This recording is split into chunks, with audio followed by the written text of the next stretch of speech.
Good morning student, welcome to fun and learn home learning. Students, पहले मैंने आपको unit first की ice cream man वाली पोएम सिखाएगी। तो आज हम आगे बढ़ते हैं यूनिट वन की second story wonderful waste. So students, हम स्टोरी की पहले समरी देखते हैं, तो आप वो उसको ध्यान से सुनना। Once the Maharaja of Travancore arranged for a feast in his palace. In the afternoon, he went into the kitchen to make a survey of the preparation for the feast. Then there he found a lot of vegetable scraps in the basket. The king told the cook not to throw them but use them wisely. The cook was puzzled. He thought again and again but could not come to any conclusion. Suddenly, a beautiful idea flashed across his mind. He took all the vegetable scraps, washed them, and cleaned them well. Then he cut them in long strips. He put them in a pot and placed it on the fire to cook. Then he added the paste of grounded coconut, green chilies, and garlic, and some salt to the cooking vegetables. Now he whipped some curd and added it to the curry. He also poured a few spoonfuls of coconut oil and decorated the dish with curry leaves. The new dish was now ready. Everyone liked it very much. The cook named it Awail, which later became a very popular dish in Kerala. अब मैं उसका आपको Hindi translation समझाती हूँ कि एक बार ट्रावनकोर के महाराजा ने अपने राजमहल में एक भोजन का आयोजन किया था। तीसरे पहर में भोजन से पहले वह रसोई घर में उसका मुआवना करने के लिए पहुँचे और भोजन की तैयारी कैसी है वो देखने लगे। वहाँ उन्होंने एक टोकरी में पड़े सब्जी के बचे कुचे टुकड़ों को देखा तो राजा ने रसोइये से कहा कि वह उन टुकड़ों को फेंके नहीं बल्कि उनका सदुपयोग करे। रसोइया परेशान हो गया। उसने बहुत सोचा लेकिन वो किसी नतीजे पर पहुंच नहीं पाया। अचानक उसके दिमाग में एक सुंदर विचार आया और उसने सब्जियों के सभी टुकड़ों को लिया, उन्हें धोया और अच्छी तरह साफ किया। फिर उसने उनको लंबी लंबी पट्टियों में काटा और एक बर्तन में डालकर पकने के लिए रख दिया। इसके बाद उसने नारियल, हरी मिर्च और लहसुन का पेस्ट और नमक वो सब्जियों में डाला। अब उसने कुछ फेंका नहीं था और वो कढ़ी में डाल दिया। उसने कुछ चम्मच नारियल का तेल उसमें डाला और कड़ी पत्तों से सजा दिया। अब वो नया पकवान तैयार था। वो नया पकवान सबने बहुत ही पसंद किया और रसोइये ने उसका नाम दे दिया एवियल रखा, जो बाद में केरल में बहुत ही वो लोकप्रिय बना। सो स्टूडेंट, आपको मैंने ये स्टोरी की समरी बताई। अब हम स्टोरी स्टार्ट करते हैं। So let us start story. Once the Maharaja of Travancore ordered a grand dinner in his palace in the afternoon before the dinner. The Maharaja entered the kitchen to survey the dishes that had been prepared for the feast. Grand का मतलब है शानदार, dinner का मतलब है food at night मतलब रात का खाना, फिर एंटर्ड का मतलब है प्रवेश करना, सर्वे का मतलब है मुआयना करना। एक बार ट्रावनकोर के महाराजा ने अपने महल में शानदार भोजन का आयोजन किया और उसने तीसरे पहर में भोजन से पहले महाराजा रसोई घर में गया और उन पकवानों का मुआयना करने के लिए वो गया कि जो उसने तैयार किए थे। आगे देखते हैं। What are you going to do with those vegetable scraps?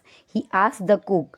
Pointing to the basket of scraps near the cook replied, "They are waste. We will throw them away."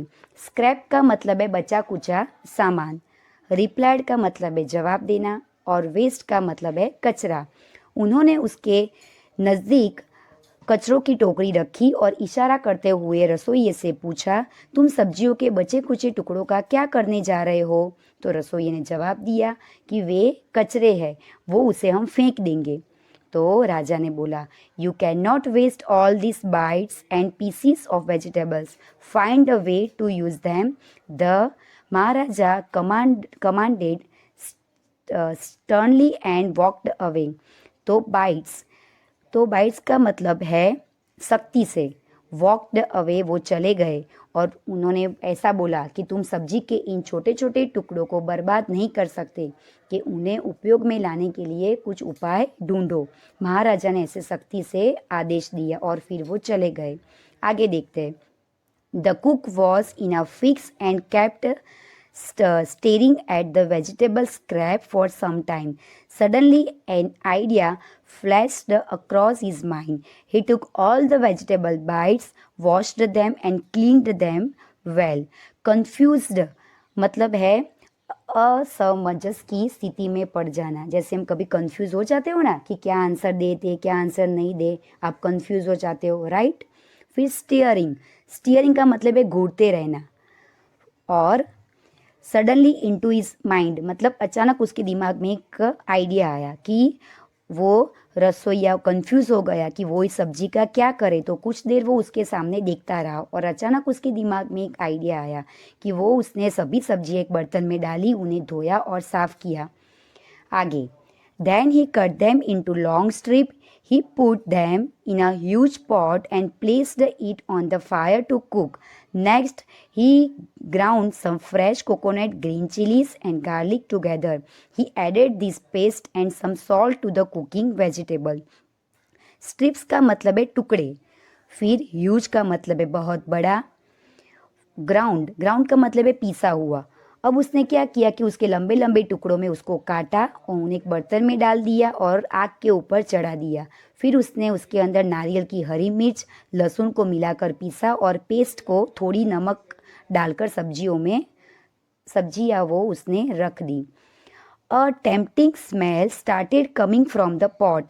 Now he wiped some curd and added it to the curry. He also poured a few spoonfuls of coconut to the curry. He also poured a few spoonfuls of coconut oil and decorated the dish with curry leaves. Lo and behold, the new dish was ready. The cook served this new dish to the guests that evening. Tempting का मतलब है लुभाने वाली, wiped का मतलब है fate डाला, मतलब जो मिक्स करते हैं ना उसको बोलते हैं वाइप्ड। फिर डेकोरेट का मतलब है सजा दिया। तो उसने क्या किया कि बर्तन में उसमें जो हम जैसे स्मेल जैसे आती है ना कोई चीज़ में, तो वैसे सब उसने लुभाने वाली वो स्मेल आने लगी बर्तन में से। और अब उसने थोड़े दही को फेंट डाला और उस कढ़ी में मिला दिया। उसने कुछ चम्मच नारियल का तेल भी डाला और कड़ी पत्तों से उसको सजा दिया और एक नया पकवान बन गया। रसोई ने उस शाम को वो मेहमानों को परोसा। Everyone was eager to know the name of the new dish. The cook thought and thought. Then his name came to his mind. He named it Avail. Avail became famous all over Kerala and is now one of the dishes in a traditional Kerala feast. And imagine it all came from a basket of waste. Eager का मतलब है इच्छुक होना, famous का मतलब है popular और traditional का मतलब होता है पारंपरिक। अब प्रत्येक वहाँ पे जो सारे मेहमान आए थे वो नए पकवान के नाम जानने के लिए बहुत ही इच्छुक थे। तो वो कुक है ना वो सोचता रहा कि उसके दिमाग में एक नाम आया, उसने उसका नाम दे दिया एवियल। एवियल संपूर्ण केरल में प्रसिद्ध हो गया था और वो केरल के पारंपरिक भोजन में आज भी परोसा जा रहा है और वो पकवानों में से एक है। तो आप सोचो कि ये सब कचरों की टोकरी में से हुआ था, तो हमें सब्जियों को वेस्ट नहीं करना चाहिए और उसमें से कुछ नया नया डिश बनाने के बारे में सोचना चाहिए। So students, I hope you understand the story. आगे के पार्ट में मैं उसकी आपको एक्सरसाइज और वो सब समझाऊंगी। तब तक के लिए टेक केयर एंड बाय।